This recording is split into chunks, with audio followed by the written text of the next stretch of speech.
네. 여러분들이 그 전기공학을 전기과를 학교에 입학해가지고 전기를 배우게 되는데 제가 뭐 취업 같은 거 얘기했었거든요. 네? 일자리가 어떤 게 있고 설계 감리도 있고 그죠? 시공도 있고 말씀드렸는데 일단 전기는 여러분들이 배우는 전기는 일단 전기를 만들어야 되잖아요, 그죠? 네? 만드는 거를 전기를 생산한다고 해요. 그리고 만든 거를 저희가 사용하죠. 이렇게 등도 사용하고 뭐 그래서 기계 돌리는 데를 사용하고 이걸 뭐라 그러냐면 소비라고 그래요. 그래서 생산하고 소비가 같아야 돼요. 생산과 소비가 같다는 게 뭐예요? 생산을 한 만큼 소비를 해야 되는 거예요. 그죠? 그러면 이 생산하고 소비 중에 어떤 게 우선이 될까요? 여러분들이 만약에 이런 도제를 만들거나 아니면 옷을 팔거나 이거는 어떤 게 우선이 돼요? 생산이 우선이 돼요? 소비가 우선이 돼요? 생산, 그죠? 생산을 하려면 소비자가 가서 사는 거죠, 그죠? 남을 수도 있고, 그죠? 모자르면 더 생산하고 있고. 근데 전기에서 생산과 소비는 어떤 게 우선이냐면 소비가 우선이에요. 소비. 왜 그러냐면 전기는 생산을 많이 해놓을 수가 없어요. 네? 아니면 생산을 적게 할 수도 없어요. 왜 그러냐면 이 소비를 따라가서 생산이 항상 소비를 맞춰줘요. 이게 어려운 거예요. 이게 무슨 얘기냐면 소비는 누가요? 소비? 우리가 얘기하는 수용가라고 그래요. 수용가. 여러분들이 이 용어를 모르는 분도 있겠는데 그러니까 전기를 사용하는 사람. 네? 사용하는 사람을 수용가라고 하는데 이 수용가가 소비하는 거에 맞춰서 생산을 해야 돼요. 생산 누가요? 전기를 생산하는데. 네. 발전소라고 해요. 들어봤죠? 그래서 발전소에서 생산한 거를 소비자가 소비를 하는데 누가 기준이냐면 소비하는 사람이 기준이야. 소비를 많이 하는 거에 따라서 생산은 얘를 따라가야 돼. 그걸 뭐라고 그랬냐면 추종이라고 해요. 추종이다. 아셨죠? 아셨죠? 네. 그래서 생산을 하는 건 뭐가 있냐면 발전소는 수력 발전이 있고 화력 발전이 있고 원자력 발전이 있고 또 뭐 신재생 요즘에 나오는 뭐 태양광이나 풍력 이런 데가 뭐냐면 발전을 합니다. 그죠? 발전이 뭐예요? 전기를 생산해야 되는 거예요. 그죠? 네. 얘들이 이렇게 수력, 화력, 원자력, 신재생 이런 데서 전기를 생산하면 얘를 수용가 근처로 소비자 근처로다 보내줘야 되겠죠? 그죠? 예, 보내줘야 되는 거 뭐라고 그런다? 예? 송전. 보내는 전기. 예? 송전. 예, 송전이 있고요. 그 다음에 얘 송전을 보내서 우리가 송전선로가 어디까지 오냐면 수용지 근처까지 송전이 와서 그 다음에는 어떤 걸 해야 되냐면 배전을 해야 돼요. 배전은 뭐예요? 전기를 분배하는 이걸 배전이라고 해요. 배전이라고 그러고 그 다음에 배전 이후에 하는 게 소비하는 큰 수용가 같은 경우에는 배전을 직접 받고 적은 수용가 같은 경우에는 배전선로에서 다시 그 우리가 얘기하는 이렇게 전봇대 있잖아요. 그죠? 네? 전봇대 옆에 이렇게 변압기가 이렇게 달려서 여기에 이렇게 선로가 이렇게 지나가면 여기 변압기를 통해서 얘를 이렇게 해서 이렇게 공급을 한다고. 알겠죠? 네. 그래서 얘를 배전. 그죠? 그래서 우리 저기 배전선로라고 그러거든요. 배전선로. 전봇대에 있는 배전선로. 송전은 지난 시간에 그렸었나요? 철타. 네, 송전. 네, 이렇게 돼 있고요. 그래서 발전소에서 생산된 전력은 발전소는 수력 발전소, 화력 발전소, 원자력 발전소 이런 게 있는데 여기에 발전기가 있어요. 발전기. 발전기는 뭐냐면 전기를 생산하는 기계야. 발전기는. 그래서 발전기를 수력은 발전기에 달려 있는 발전기를 이렇게 약식으로 이렇게 그리는데 발전기 옆에 달려 있는 이게 수차가 뭐냐면 물레방아 같은 거 그걸 물로다 돌리는 거야. 그게 수력이고 화력은 여기에 뭐가 있냐면 터빈이 있어요. 그래서 이게 가스 터빈이나 증기 터빈이나 터빈이 왜 물을 끓이면 물이 이렇게 부글부글 끓으면 스팀이 나오잖아요. 증기가 나오잖아. 얘로다가 얘 터빈을 돌리는 게 화력이나 원자력. 원료를 우라늄을 쓰면 원자력이고 석탄이나 석유를 쓰면 화력이고. 네? 이렇게 사용을 하는 거고. 그다음에 신재생 같은 경우에는 뭐 태양광이나 아니면 풍력이나 이런 건 이제 자연의 에너지 아니면 그 태양의 에너지를 이용하거든요. 이렇게 돼 있어요. 그래서 여기 있는 이렇게 그리면 터빈을 이렇게 그리고 이 발전소들이 터빈 옆에 나와 있는 이 발전기를 통해서 얘를 충전을 시켜요. 그래서 얘를 몇 가지를 발전이라고 하고요.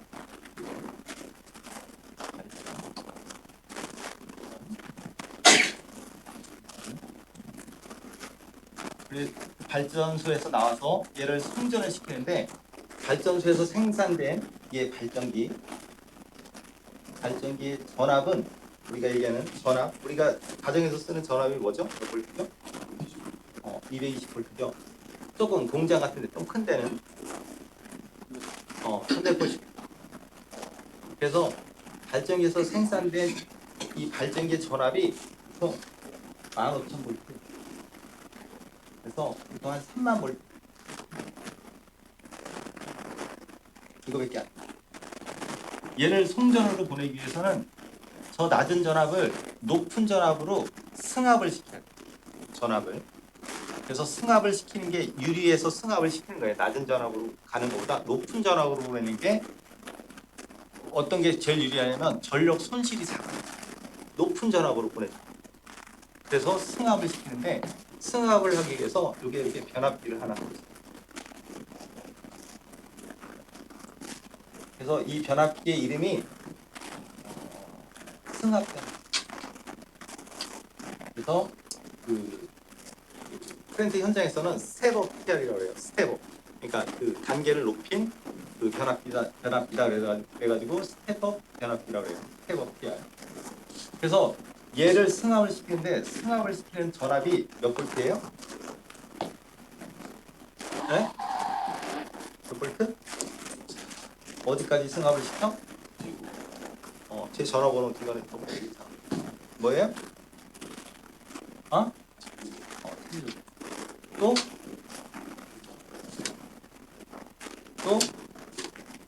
1호사인데 1호사는 거의 많지는 않아요.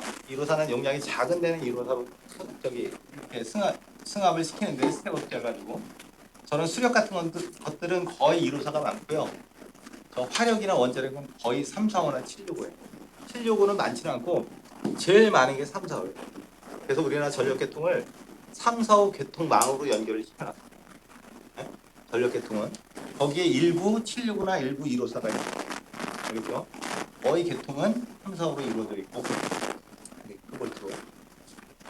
그래서 송전을 보내는데 송전은 네? 철탑이 있고 철탑은 보셨죠, 그죠? 이렇게 있어가지고 이걸 뭐라 그러냐면 철탑암이라고 그래. 암이 뭐예요? 네? 우리 여기 송전하시는 분이 있어요. 철탑암이 철탑의 그 손이야, 발. 그래서 이거는 지금 2회선 송전소를 해가지고 해선을 2개를 보여요. 2개를. 그 해선이라는 개념은 얘 발전기가 보통은 3상을 발전을 해요. 삼상을. 그래서 아까 보내는 것도 승합을 시키는 장점이 뭐예요? 전력 손실이 작다, 그죠? 에? 작으니까 승합을 시켜서 보내는 거고, 삼상으로 보내는 게 단상으로 보내는 것보다 훨씬 유리해요. 나중에 여러분들이 보시면 단상으로 전기를 보내는 것보다 삼상으로 보내는 게 더 많이 보낼 수 있어요. 그래서 삼상으로 다 이렇게 보내요. 그래서 이런 철탑 같은 경우에는 2회선이면 여기 하나, 여기 하나, 여기 하나, 여기 하나, 여기 하나. 그래서 여기에 선로가 이렇게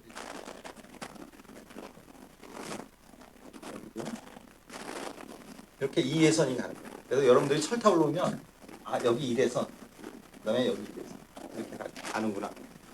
네, 가장 기본적인 철탑. 그리고 철탑이 이것만 있는 게 아니라 그냥 한 회선만 가는 철탑도 있고요. 네, 철탑도 종류가 되게 여러 가지. 그래서 이렇게 보내는 거고 맨 위에 있는 건 뭐냐면 이거는 철탑 모양에 여기도 선로가 이렇게 하나 지나가는데 이거는 가공선이 뭐냐면 그 공중에 설치되어 있는 지선이에요. 지선. 얘의 역할은 뭐냐면 낙뢰가 이렇게 칠 때 낙뢰로부터 이 선로를 보호하려고 가공선을 설치하는 거예요. 여러분들 피레침 아시죠? 네? 여기 건물 위에 있는 피레침 이렇게 설치된 거. 이거 보셨죠? 그죠? 네. 이게 피레침인데 그런 역할을 하는 거예요. 그러니까 낙뢰로부터 선로를 보호하기 위해서 가공선을 네, 이렇게 송전선로가 구성이 되고요. 송전선로에서 만약에 얘가 765로 넘어온다. 765 발전소가 우리나라에 몇 군데 있어요. 가장 대표적인 게 당진에 가면 당진 화력발전소가 있어요. 네, 얘가 765를 생산하는 발전소. 그래서 당진서부터 어떻게 오느냐면 저쪽 서해안 그쪽을 따라서 서산 이쪽 안성 건너가지고 여기 안성에 가면 신안성 전용도라고 있는데 그게 765, 349.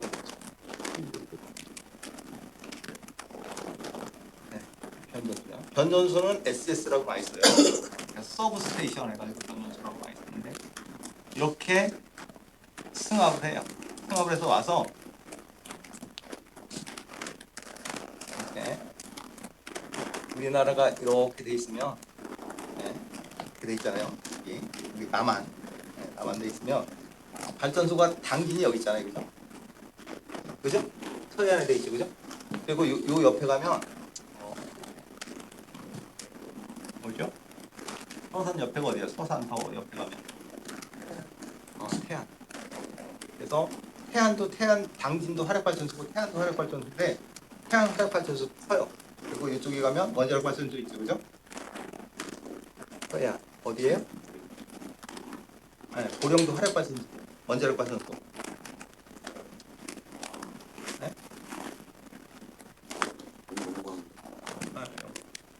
근데 요새 이름이 바뀐 것 같아요. 한빛인가 요를 바뀌었어요. 이거는 영광 원자력발전소가 있고 또 우리나라 요 남해안 쪽에 유명한 발전소. 네? 하동도 있고요. 더 제일 유명한 발전소 있어요.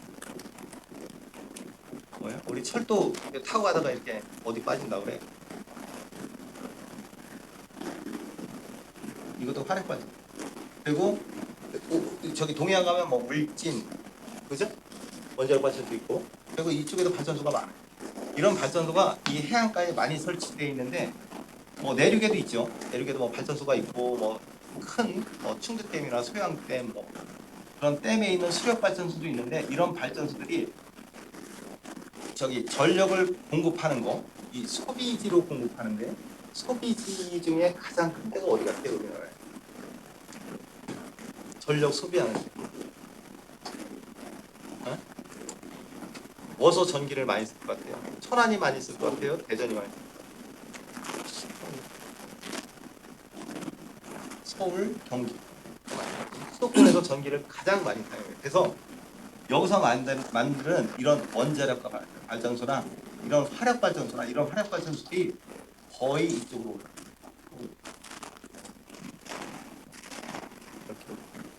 우리나라 도시 중에 서울, 여기 큰 도시 대전, 대구, 부산, 광주, 여기 큰 도시죠, 그죠?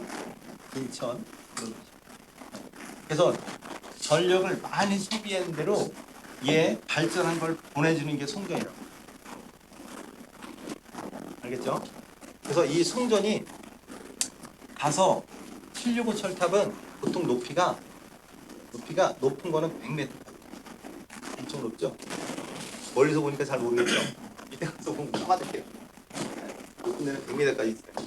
그래서 이런 철탑을 도심지 서울 한복판까지는 안 가잖아요. 서울 시내에서 철탑 못 봤잖아요. 그죠? 그죠? 큰 철탑은 없죠. 그죠?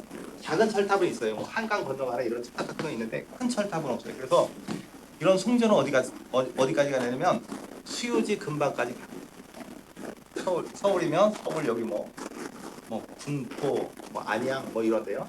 이런 데까지 이런 철탑을 765로 가.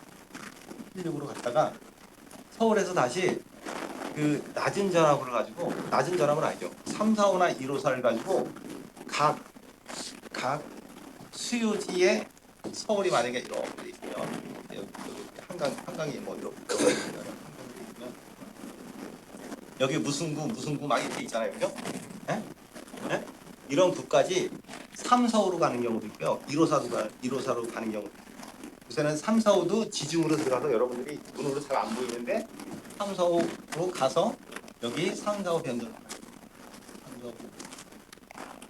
그러면 345에서 다시 인근에 조만한 구보다가 154로 가고. 천안 같은 경우에는 저는 천안은 어디 있는지 모르겠는데 청주는 저 신탄진 가다 보면 청주에서 신탄진 가다 보면 거기 옛날에 청원 전력소라고 있어요. 청원 전력소가 345 변전소였어요. 345 변전소였어요. 그래서 여기가 청주면 345 변전소가 왜냐면 여기가 청주 외곽에 여기가 청원 전력소. 여기까지 345로 와서 345에서 청주 254로 수유지 근방으로 가면서 전압을 점점 낮추는 거예요. 그렇죠?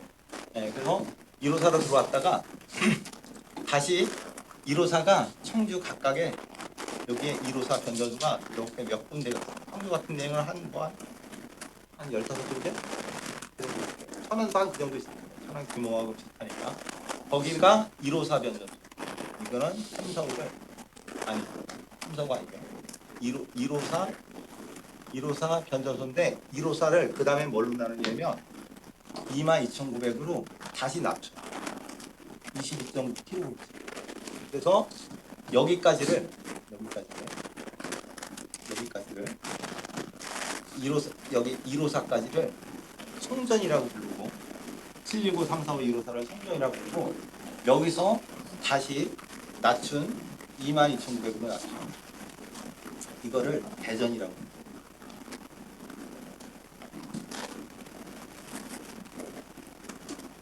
알겠죠? 그래서 발전, 송전, 대전 이렇게 나눠져서 대전은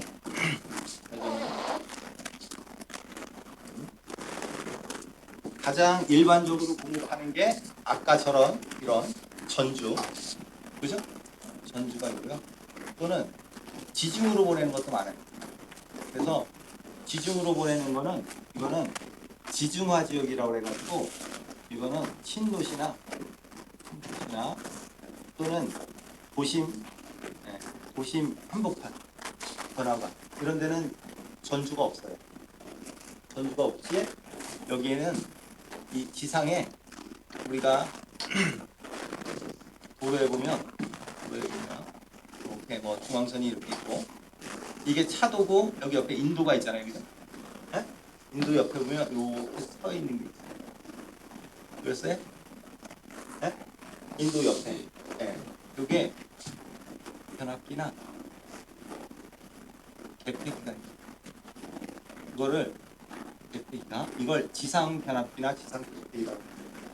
그래서 이런 거는 이런 신도시나 이 도심지에는 그 단지 택지 개발을 할 때 미리 이렇게 아까 저런 게 있으면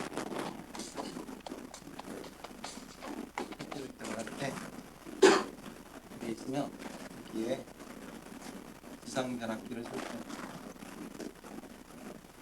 설치해놓고 여기에 이렇게 맨홀을 설치 바닥에 여기도 지상전압기를 설치해놓고 이렇게 맨홀을 설치. 그리고 맨홀 사이에 이렇게 관로를 까고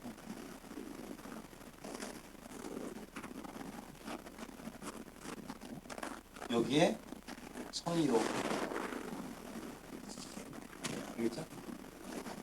이게 지중 관로. 가공은 여러분들 많이 보셨잖아요. 가공은 뭐 여기 학교에도 있고 이런 데도 많고 시골 같은 데 가면 이렇게 도로가 있으면 옆에 이렇게 전구가 이렇게 서 있잖아요. 그죠? 네? 이렇게 서 있잖아요. 이거는 가공. 이거는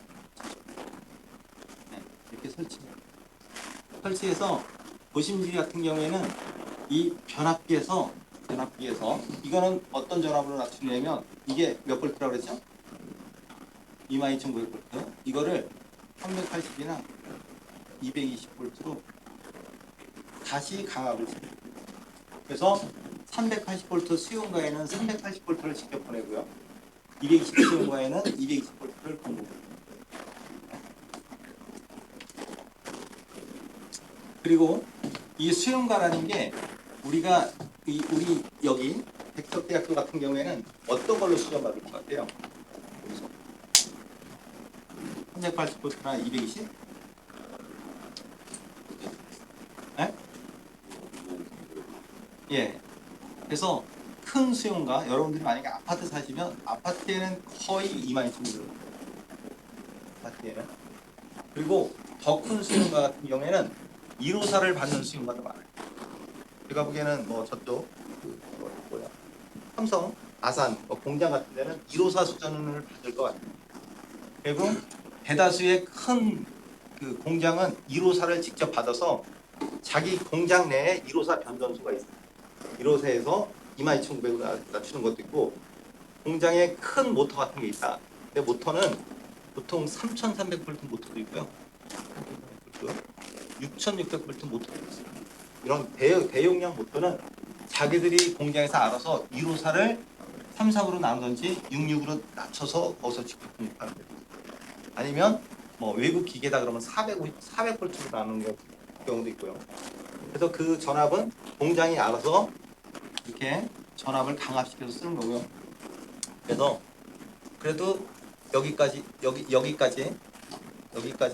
수용 전압을 할 수도 있고 3, 4호로 수용받는 데도 있어요. 3, 4호 있을까요? 3, 4호로 전기를 받는데 있어요. 이게 어디 있냐면 이것도 당진이에요. 당진 어디? 당진은 큰에다.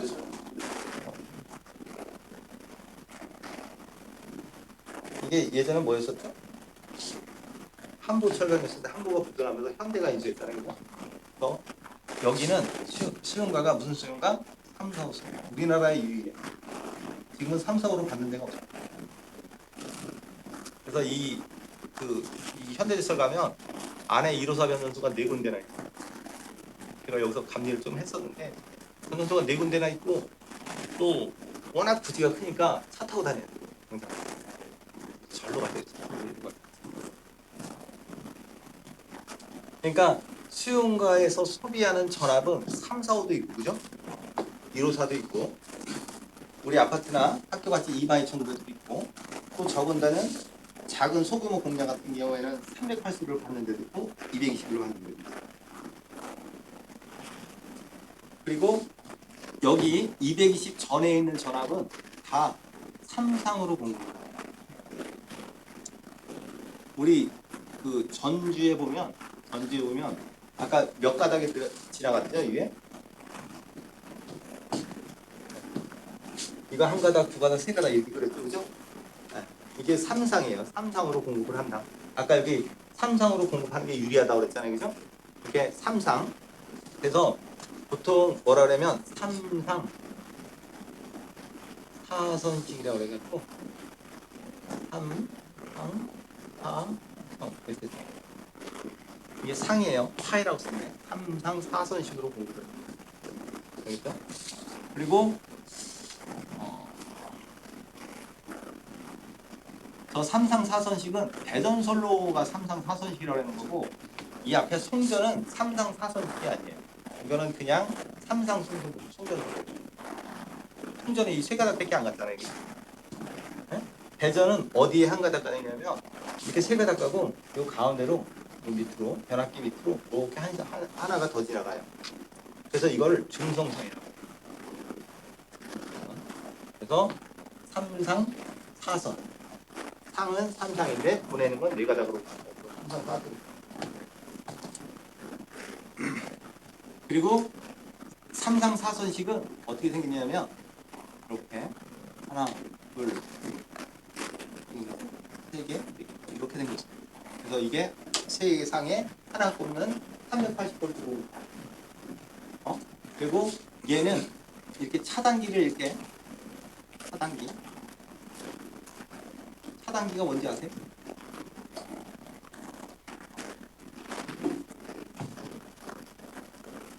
스위치는 알죠? 스위치.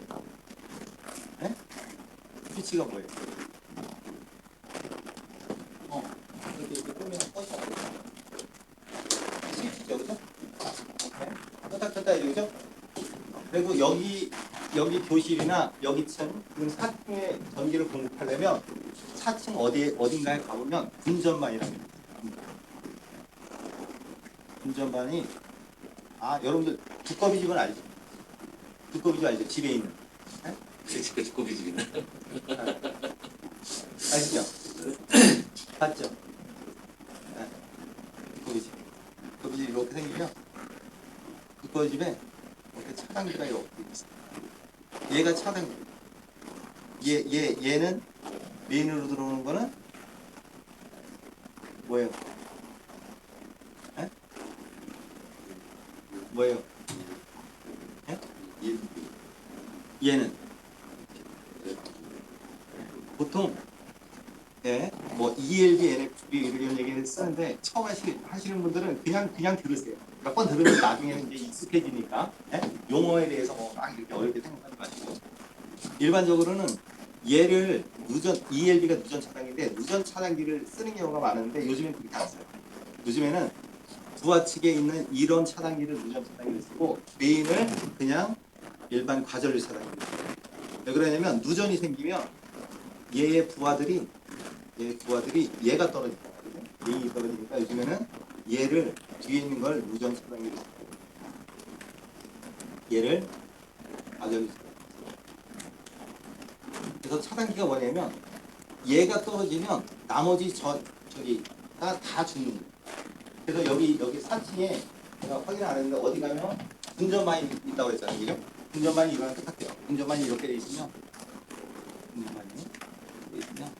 거기에 이렇게 메인 차단기가 하나가 이렇게 들어오는 게 있고 얘를 통해서 여기 401호, 여기 402호, 여기 403호 이렇게 쭉 돼 있고 알겠죠? 그래서 만약에 여기 전기가 떨어지면 여기 있는 호실에 가서 그 차단기가 떨어집니다. 여기 스위치가 돌렸는지 안 돼요. 이것도 마찬가지예요. 주택에 있는 이것도 얘가 처음에 누전 차단기가 이렇게 쭉 있으면 얘는 전등만, 얘는 전등 후, 얘는 전열관, 얘는 에어, 얘는 예비. 이렇게 써 있어요. 글쎄 아시요? 그래서 전등 하나가 아파트에 거실하고 안방을 담당합니다. 에? 전등 2는 그 옆에 작은 방하고 뭐 베란다 쪽을 담당합니다. 그래서 만약에 자기 집에 일부에 전기가 들어오고 일부 전기가 안 들어오면 이걸 열어보면 얘가 떨어졌는지 확인해요. 그렇죠? 그리고 얘가 내려갔다 그러면 모든 게 안 되는 거죠. 얘가 내려간 경우에 전기가 안 들어온다는 건 어디서? 어디서? 한전일 수도 있고 자기 아파트에 관리소 아래 있는 전기실, 그죠? 여기서 떨어질 수 있어요, 그죠? 그리고 자기 아파트가 아니라 자기 동네 아파트가 다 나갔어. 그러면 한전 쪽에 대전 쪽. 그죠? 그런데 다 이런 차단기가 있고, 차단기도 있고, 또 그 스위치도 있고, 여러 가지 그런 게 뭐예요? 그러니까 안전 장치들이 있는 거예요. 근데 이걸 왜 이렇게 구분해 놨을까요? 왜 이렇게 차단기나 그런 스위치 같은 걸 쭉 만들어 놨을까요?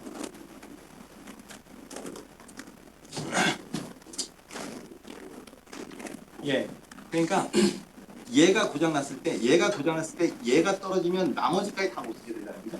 그러니까 그거를 뭐라냐면 전기에서 사고 파급을 합니다. 네.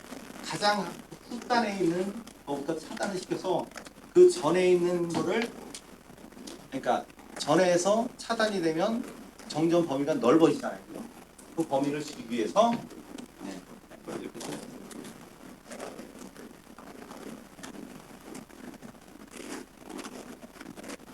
이게 여러분들이 공부하는 전기 쪽의 설비 개념이에요. 그러니까 송전, 발전, 그리고 배전, 그리고 이런 수용각. 여기 질문이에요.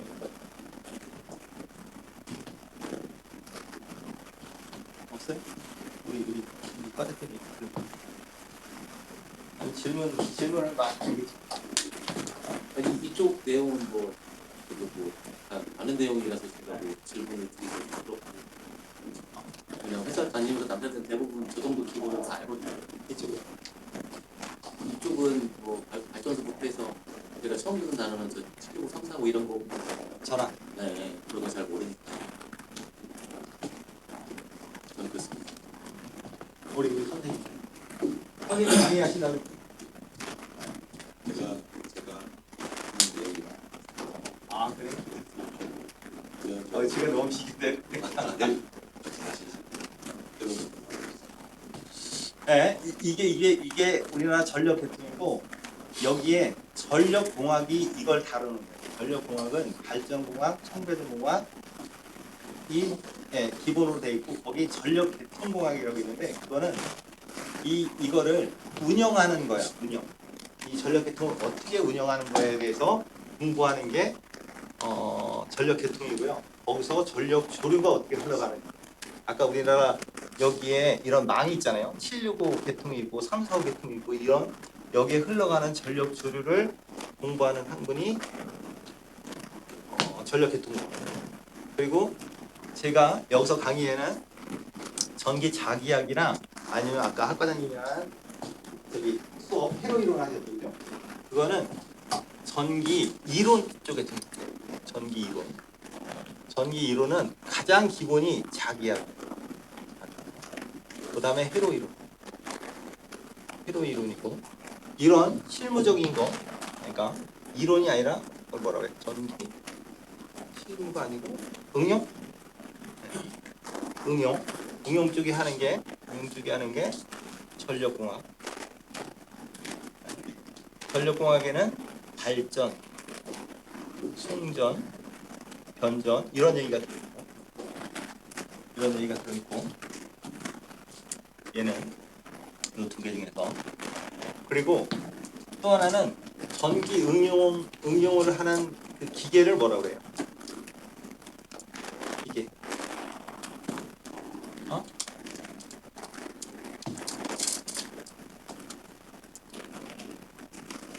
기계가 뭐야? 우리가 전기를 쓰는데, 우리가 이 끊기는 거 말고 공장에서 가장 많이 쓰는 기계가 뭐예요? 전기로 돌리는 거. 모터지, 모터. 그죠? 네? 모터가 가장 많아요. 무슨 뭐 반도체 공장이 무슨 공장이 모터가 가장 많아요. 그래서 이런 거 모터나 발전기, 네? 이 모터는 전동기거든요. 전동기. 이런 거를 사용하는 거는 뭐냐면 얘는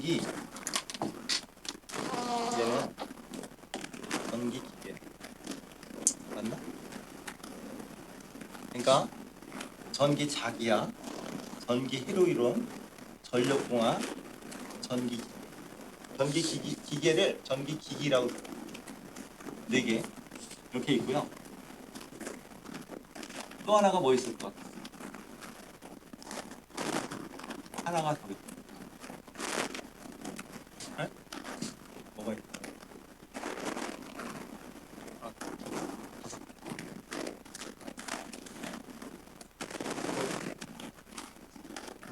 뒤에 선생님 뭐가 있어요? 우리 저 끝에 하고 어떤 분야가 여기에 또 들어가야 될까? 어떤 분야? 우리가 전기를 공부하고 전기를 우리가 여기 이렇게 뭐 응용을 하고 사용을 해 이럴 때 들어가는 거? 어? 얘는 이런 거랑 관계 없잖아. 그죠? 네. 법규에서 얘를 설치하기 위해서는 철탑을 설치하기 위해서는 얘는 여기 차도가 있으면 몇 메터를 설치해야 되고 여기에 인근에 아파트 단지가 있으면 아파트부터 몇 메타 이격거리를 시켜야 되고 그죠? 네? 그런 거에 대해서 다루는 게 뭐다? 법규. 알겠죠?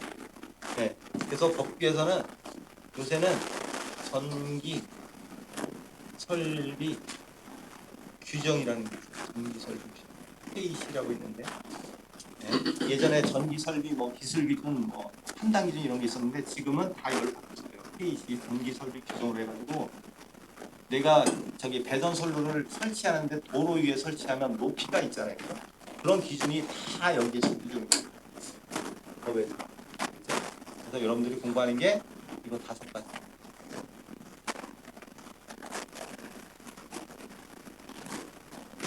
그 중에서 제가 하는 게 혹시 동영상을 들어보고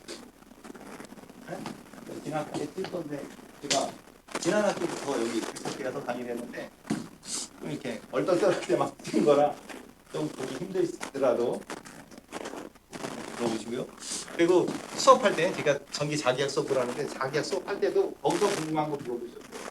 거기서 제가 답변 그러니까 미진하게 여러분들이 이해 안 가시는 거 있으면 지금 이 수업 때 해드릴게요. 그래서 요거는 자기학은 제가 3번째 시간에 우리 자기학을 공부를 어떻게 할 건지 그걸 말씀드리고 시간이 좀 더 남았으니까 전기는 아까 맨 처음에 얘기한 거 뭐였어요? 생산하고 소비가 같아야 된다, 그죠? 생산하고 소비가 같아야 되고 주체는 소비다. 네? 소비가 주체라는 거는 소비에 따라서 발전소가 추종을 해요. 추종 운전을. 근데 여러분들이 우리 집에서 가정에서 가장 전기를 많이 쓸 때가 언제예요? 에어컨 돌릴 때. 이거를 뭐라 그러냐면 이거를 가정에서나 아니면 학교에서나 이런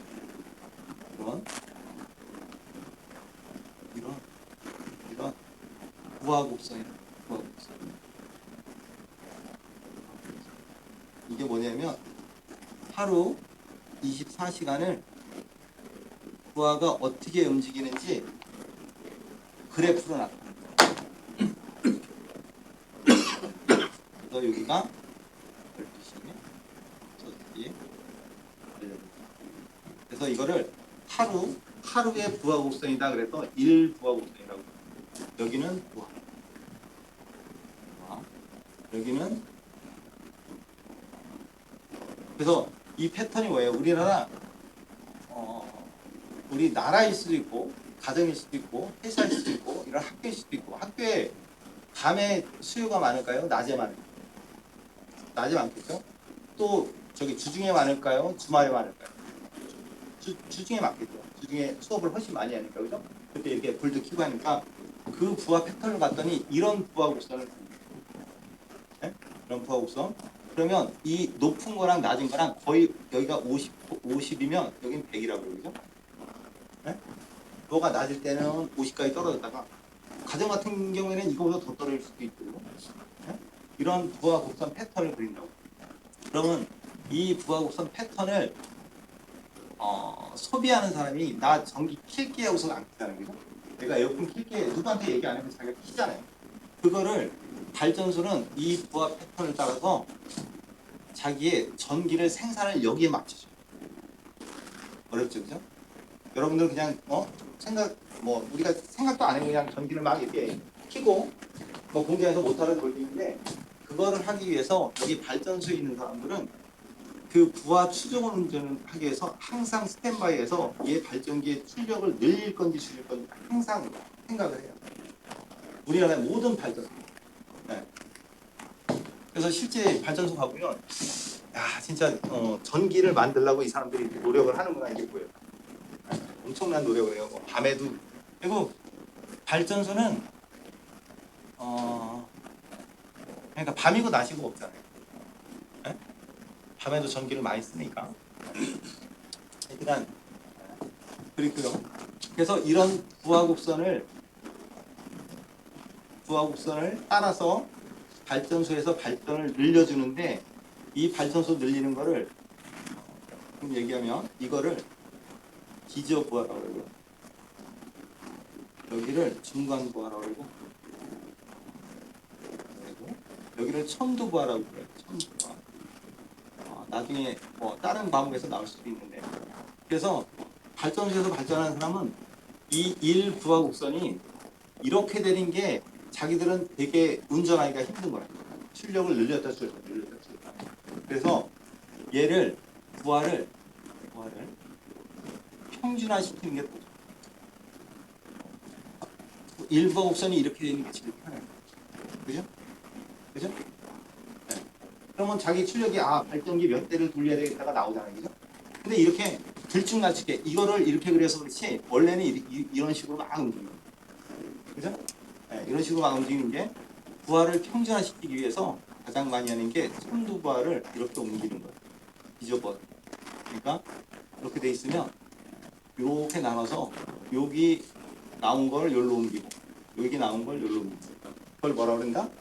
부하를 평준화시키기. 그래서 이 부하를 평준화시키기 위해서 이런 부하에 대비해서 여러분들이 나중에 발전해서 배울 건데 양수 발전소 같은 게 있어요. 네, 이렇게 부하가 낮을 때 저 수력 발전소에 물을 퍼올려 이 전기가. 그리고 이런 첨두 부하 이럴 때 나올 때 얘 물을 다시 내려서 발전시켜요. 이런 걸 양수 발전소. 요즘에 나오는 ESS 전기 저장 장치 같은 거 있잖아요. 이것도 이런 피크 부하, 첨두 부하를 낮추기 위해서 그런 거를 노력을 많이 합니다. 그리고 생산과 소비가 같아야 된다고 했잖아요. 근데 이게 틀려졌어. 그럼 어떻게 될까요? 생산이 많고 소비가 작아. 이럴 수도 있죠, 그죠? 그럼 어떻게 될까요?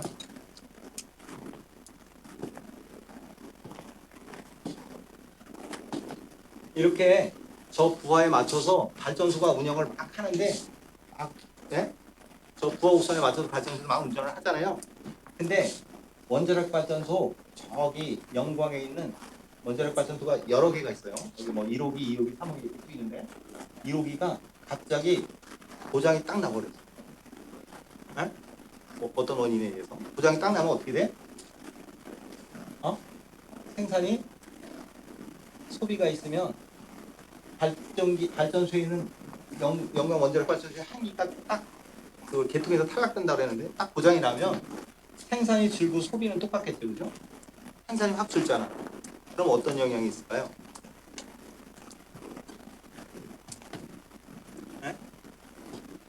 예전에 시골에서 그 전기 모자라서 빡빡거리는 그런 그렇죠. 현상이 저런 것 때문에. 그렇죠. 그러니까 부하가 대규모로 탈락이 됐다든가 아니면 어떤 그거는 조금 다른 얘기도 있는데 변전소에서 아까 같이 이런 사고 파급을 방지하기 위해서 이런 22,900V 변전소에 재폐로 장치 같은 걸 만듭니다. 이거는 좀 이따 설명드릴게요. 어떻게 될까요, 이게? 생산이 확 줄었어. 그럼 다시 우리가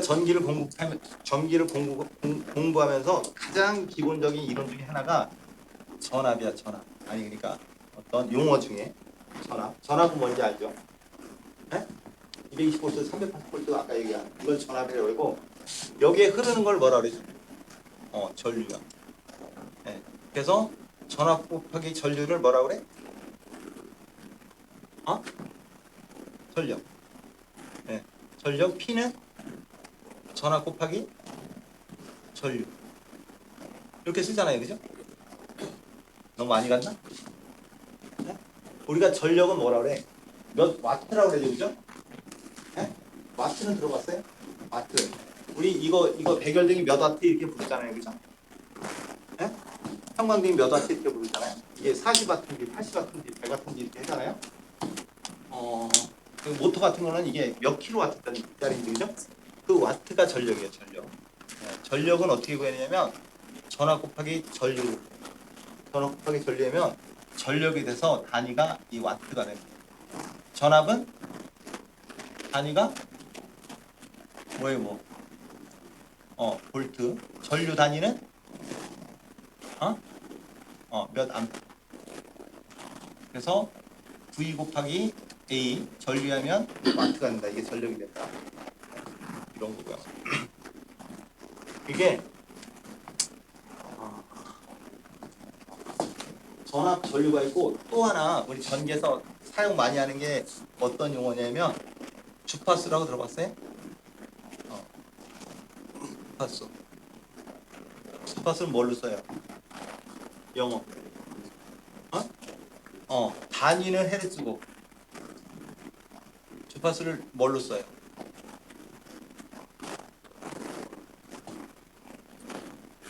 주파수. 단위는 볼트인데 우리가 쓰는 건 V로 쓰고 단위는 암페어인데 I로 쓰잖아요, 그죠? 이 주파수는 단위는 헤르츠고 여기 쓰는 거를 F라고 써요. 소문자예요. 네, F라고 쓰고 요거는 프리퀀시예요. 영어로 주파수 프리퀀시의 이니셜을 따서 F라고 쓰는 거예요. 얘는 얘인자는 뭘까요?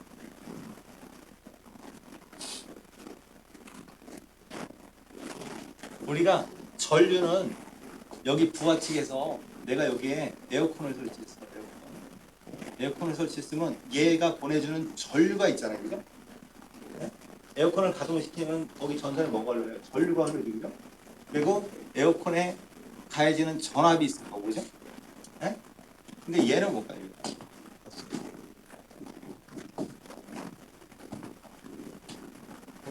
우리나라 주파수는 뭐예요? 그걸 아시죠? 네? 들어봤죠, 그죠? 60Hz. 60Hz. 얘가 우리나라의 표준 주파수. 이 표준 주파수는 우리나라의 표준 주파수가 60Hz고 일본 같은 경우에는 어디는 50Hz를 쓰고요. 어디는 60Hz. 이 주파수를 뭐라고 하냐면 1초에 우리가 그 어떤 파형이 이렇게 변하는 게 이게 60번을 변하는 거를 60Hz라고 해요. Hz가 1초에 우리가 직류를 쓸 때는 전압이 변동이 안 되는데 교류를 쓰면 이런 교류가 전압이 계속 수시로 바뀌어요. 수시로 바뀌는 게 1분 동안에 60번이 진동을 하면 그거를 60Hz라고 해요. 그렇죠? 그냥 들어만 주세요. 네, 이건 나중에 다시 또 하면 알아. 저 주파수는 누가 만드느냐? 얘가 만들어요. 발전기가 어떻게 만드느냐? 얘에 가스가 들어와서 얘 터빈의 축을 돌려서 발전기를 돌릴 때 얘를 50Hz를 만들 수도 있고 60Hz를 만들 수 있고 이거는 발전기 제작하는 거나 터빈 제작할 때 이 주파수를 만들 수 있어요. 그래서 우리나라는 전체 우리나라 계통이 60Hz로 되어 있어요. 그래서 이렇게 흘러간다.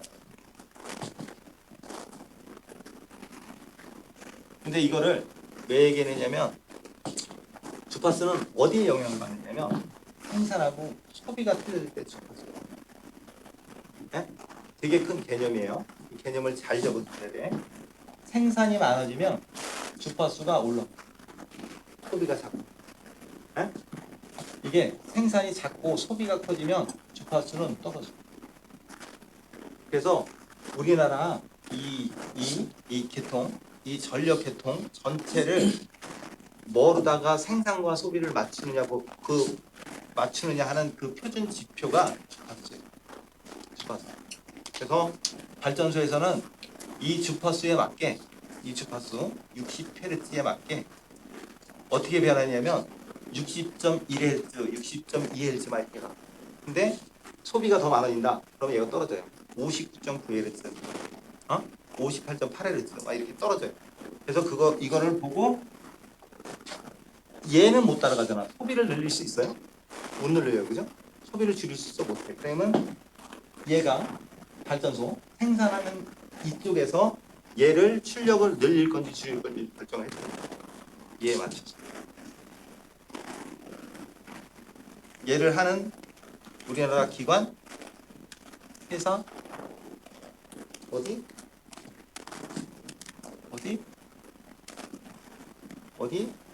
이 한정은 어디 있어요? 어디요? 나주에 있어요. 나주. 한국 전력을. 네. 여기 있는 직원들이 뭐 하느냐면 여기 있는 직원들이 가 부하, 서울, 대전, 뭐 부산, 이 우리나라 전체 부하를 예정을 해. 이런 부하 곡선을 예정을 해서 이게 하루 전날 며칠 데이터가 있어. 다음 날 그러니까 뭐 내일이 만약에 일요일이다 그러면 일요일 날 부하 곡선을 예측을 해. 예측을 그냥 하는 게 아니라 10년, 20년, 30년 데이터하고 내일 연휴인지 아닌지, 내일 날씨가 좋은지 아닌지, 내일 비가 오는지 안 오는지, 내일 눈이 오는지 안 오는지 그런 데이터를 다 가지고 이런 부하 곡선을 예측을 해놓은 걸 가지고 이 친구들이 예측을 해놓은 걸 가지고 어디다 지령을 한다? 지령을 발전소에다 해. 내일 연휴고 날씨가 엄청 덥대. 그래서 전력 수요가 엄청 많을 것 같으니까 니네 발전소 아까 얘기한 이 발전소의 발전기들을 스탠바이 하고 있어. 아니면 6개 중에 3개는 돌리고 3개는 2개는 스탠바이 하고 있어. 그걸 누가 하느냐? 알겠죠? 얘들이 부하를 건들 수는 없어요. 그죠? 뭘 건드려? 발전소. 네. 그래서 이 친구들은 뭐 어떤 지표를 가지고 이거를 늘려라 말하냐면 이렇게 예정된 다음 날의 부하 곡선 패턴을 가지고 있는데 그게 안 맞을 수도 있잖아요. 그죠? 그죠? 어떤 원인에서 안 맞으면 여기서 발전소의 출력을 늘려라 줄여라 이걸 해줘.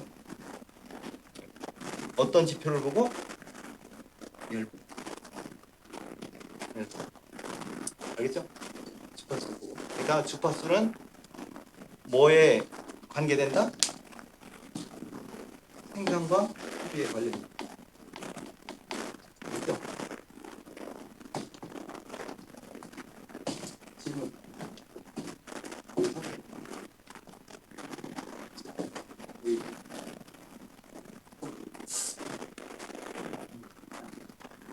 주파수가 나 일본 쪽으로 주파수가 이렇게 90km 그렇죠. 그렇게 낮게 쓰는 이유는 이유 일본은 왜 저기 차선을 반대로 갈까요? 우리나라 차선이 반대지고 있어요. 왜 그럴까 일본? 여담으로 너무 딱딱하게 왜 일본은 차선을 반대로 갈까요? 그렇죠. 네. 영국에서 처음에 자동차 하면서 영국 차를 받아들이니까 운전석이 왼쪽이 없고 오른쪽이 있는 거야. 그러니까 처음에 도로 예전에 포장이 안 된 도로를 사용하다가 포장을 하다 보니까 그렇게 돼서 그날에 이렇게 정해져 있는 거예요. 이 주파수도 처음에 발전기를 만드는데 발전소가 50Hz를 만드는 발전기도 만들 수 있고 60Hz를 만드는 발전기도 만들 수 있는데 50Hz를 만드는 발전기를 갖다 놓은 거예요. 그래서 일본이 다 50Hz는 건 아니고 일본 반도가 이렇게 돼 있으면 여기는 50, 여기는 60이에요. 일본 더 특이해요. 이렇게. 네. 이게 얼마나 불편하겠어요. 여기는 좌측 통행하고 여기는 우측 통행하고 이런 불편하잖아요, 그죠? 근데 일본이 그러니까 어떻게 되겠어요? 일관된 개통 운영이 어려워, 그죠? 네. 대신에 이렇게 불편하다 보니까 뭐가 발전됐냐면 얘를 주파수 변환하는 기술이 발전. 역으로 이 불편한 걸 감수를 하다 보니까. 그래서 지금 거의 세계적으로 가장 많이 쓰는 거는 60Hz를 가장 많이. 이게 이 발전기를 만드는 그 극수에 따라서 극수 여기 N극, S극이 있는 S극이 회전을 하면서 전기를 만들어내는데 이 극수에 따라서 주파수가 만들어지거든요. 극수가 몇 극이냐에 따라서. 그래서 가장 많이 쓰는 거는 60Hz가 가장 많이. 그래서 여러분들 노트북이나 휴대폰 충전기 뒤에 보면 뭐라고 써 있어요? 아답터 보면 뭐라고 써 있어요? 요새는 눈이 안 좋아서 아답터도 뭐하는지 모르는데 눈 좋으신 분들이 있어요. 이거 이제 빨리 아답터 꺼내봐요. 벌써 읽어봐요. 저도 눈이 안 보여요. 젊은 친구한테.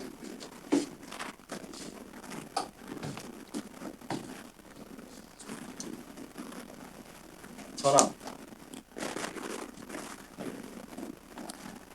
90에서 60Hz. 50에서 주파수. 네, 100에서 240V, 1.5A. 잠깐만요. 그다음에 전압은 100에서 240V, 네. 1.5A. 전류는 1.5 이렇게 써 있다고. 그죠? 그죠?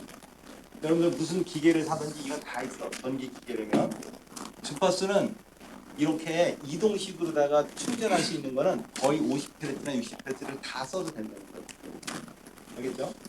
근데 저게 말고 우리 집에 냉장고가 60Hz인데 그걸 50Hz로 꽂으면 안 돼. 네? 근데 이런 노트북이나 이런 휴대폰 충전기 같은 경우에는 거의 50에서 60Hz. 알겠죠? 그리고 전압은 어떻게 돼 있어요? 100에서 240. 100V는 쓰는 나라도 있죠, 그죠? 네, 일본 같은 경우는 100V 쓰고 유럽도 대다수가 100V를 많이 쓰거든요. 그죠?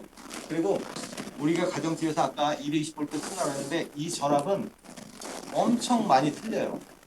220을 쓰는 나라도 있고 230 쓰는 나라도 있고 240 쓰는 나라도 있고 100 쓰는 나라도 있고 110V 쓰는 나라도 있고 그거는 그 나라 전력회사가 이런 변압기를 만들고 변압기의 2차 측의 전압을 자기들이 기준으로 세우는 겁니다. 네? 정해진 게 없으니까. 그래서 그런 기계는 240V를 넘는 나라는 없으니까 가장 낮은 100V부터 240V 이거를 프리볼트라고 해요. 아무 전압이나 꽂아도 됩니다. 그리고 이건 뭐야? 미리암페어죠, 그죠? 그냥 암페어가 엄청 큰 거예요. 이건 뭐예요? 충전기를 꽂으면 걔를 핸드폰을 충전하기 위해서 여기 전원을 꽂으면 얘에 흘러가는 전류가 1.5mA. 알겠죠?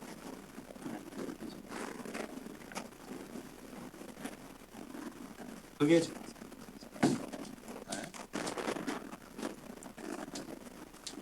뭘 공부해야 될지 알겠죠? 네? 전기를 공부하기 위해서 이 계통을 공부해야 되고 여기에 나오는 주파수, 전류, 전압 이런 걸 하기 위해서 가장 기초적인 이론으로 자기약이 있고 회로 이론이 있고 회로는 이렇게 회로가 이렇게 구성이 되어 있으면 여기 스위치를 이렇게 달고 여기 이렇게 전등을 달고 이렇게 될 때 얘 스위치를 빼는 데 따라서 얘 전압은 어떻게 되고 여기 회로에 흐르는 전류는 어떻게 되고 그죠? 이런 걸 공부하는 게 회로예요. 자기약은 전기가 전기가 있고요. 전기학이 있고 자기학이 있어요. 전기 자기학이 전기학이 있고 자기학이 있어요. 근데 우리가 전기를 사용한 지 한 150년? 에디슨이 처음 만들었잖아요, 그때. 그죠? 전등을 처음 만들었다고 그러잖아요. 그전에는 우리 인류가 전기를 사용을 안 했어요. 전기를 사용한 지 한 150년밖에 안 돼요. 우리나라에 전기가 들어온 게 1827년 3월 6일. 저기 강의하느냐고 책에서 봤는데 1880년 3월 6일 날 우리나라 건청궁이라고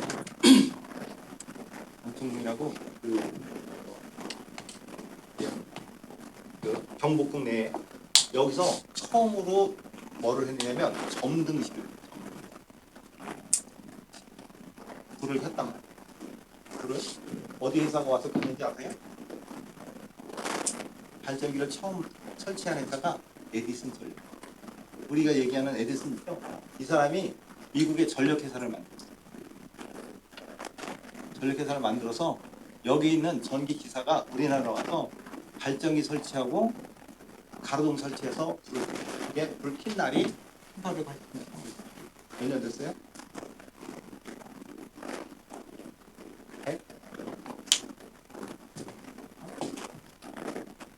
140년? 이거밖에 안 돼요. 그래서 예전에 우리가 전기라는 건 알았어. 전기를 알고 우리가 나침판은 뭐냐면 전기가 아니라 자기예요. 예? 자석 알죠? 자석. 이렇게 쇳덩어리 이렇게 딱 붙은 자석. 예. 그래서 전기는 전기고 자기는 자기고 별도의 현상을 알고 있었다. 별도의 현상을 알고 있었는데 얘를 나중에 해다 보니까 전기하고 자기가 엄청 연관이 돼 있어요. 둘이. 그래서 그 학문을 동시에 공부하는 게 전기자기학. 그래서 전자기학을 공부할 때 가장 대표적인 기계가 뭐냐면 이런 변압기라는 기계예요. 여러분들 저기 뭐 중학교나 초등학교 때 배울 수 있는데 여기에 이 철에 이 강판이라고 해요. 강판에 이렇게 코일을 감아놓고 여기에 전류를 흘려요. 네? 그러면 얘는 예선하고 연결이 안 돼 있잖아요. 네? 얘는 연결이 안 돼 있는데 이렇게 하니까 얘에다가 뭐가 하느냐 자석이 오죠. 얘는 전류가 흐르는데 얘는 자석 파이라는 거예요. 그래서 파이가 1로 넘어오면서 다시 여기 전류가 나요. 이게 변압기예요. 그래서 이 변압기를 가지고 1차 측 전압, 이게 1차면 1차 측 전압을 2차 측으로 올리기도 하고 내리기도 하죠. 이걸 가지고 아까 여기 있는 승합 변압기, 345 변압기, 765 변압기 이런 거를 변압기를 이용해서 하는 거예요. 그렇죠? 네? 그래서 전기 자기학은 전기와 자기 현상을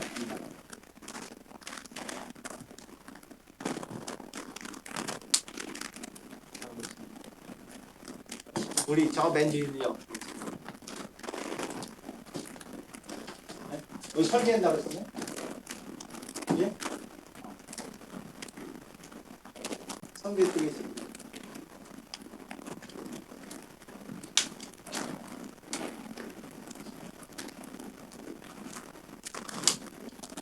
없어요?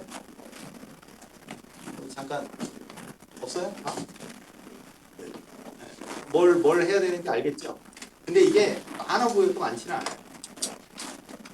그렇죠? 그럼 잠깐 쉬었다가